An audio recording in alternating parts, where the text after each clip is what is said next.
There's so many different types of kids in our world, and we're working with so many types of kids, and they're all very different, and they've been created differently. And so in a classroom, in order for us to be a true community, we have to accept all of those different types of learners.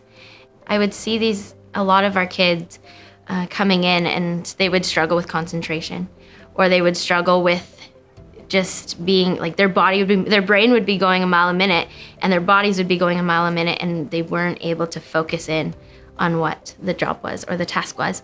Well, Ryan was in her class last year, and it was a really great year for him, and they were doing the STEM activities, and they just had a lot of flexibility, which I loved, and just kind of creative activities that were making them think outside the box. Well, we learned when we went in for the first interview that they would get to choose where they sat each day. They also had the option when they were doing schoolwork to either go sit outside or grab one of those wobbly chairs, sit on the floor with their little light. They had a little desk lamp, and just have a lot of flexibility and get to make those decisions for themselves. I like to sit with my friends because I'm like really usually active, and like if I need to calm down, I can just go like sit in the lounge chairs by myself, and it calms me down a lot.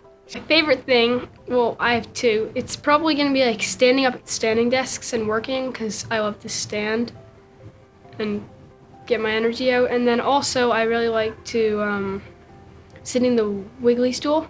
I've always sort of known this about Jackson, but it was so great because the staff here at the school have really dug into this too, is that he's very relational. So it really matters to him what people think of him, how he's viewed by others, and that can have a profound impact on how he learns and what he thinks of himself when he's given these options. And you can see that he really doesn't have the regulation.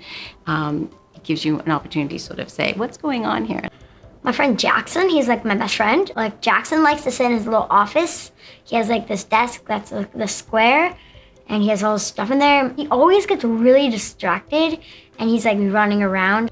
So the teacher got this desk from like I think the resource room, and he loves it. I've heard a lot of teachers talk about the concern about it just being chaos in the classroom and how do you control the students.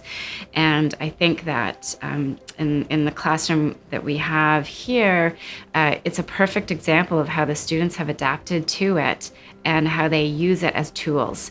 I think when you have so much variation in a classroom, then nobody really knows what the norm is. If you have one student who needs to have less visual stimulation, and so they're in a more sort of a little cubby area, but you have someone on the carpet who's using a fidget with their hands, and then you have someone else who has headphones on, nobody seems different because everybody just has what they need. People who work differently than other people can work too. Because some people, they don't work very well in a chair, and some people, they work really well in a chair. So you need different stuff for everybody.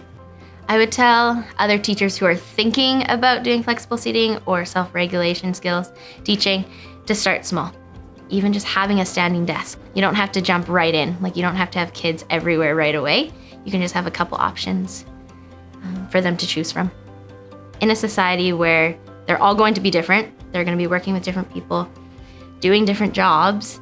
So if we can teach them their skills that they need to know growing up, I think we're just honoring them in so many different ways.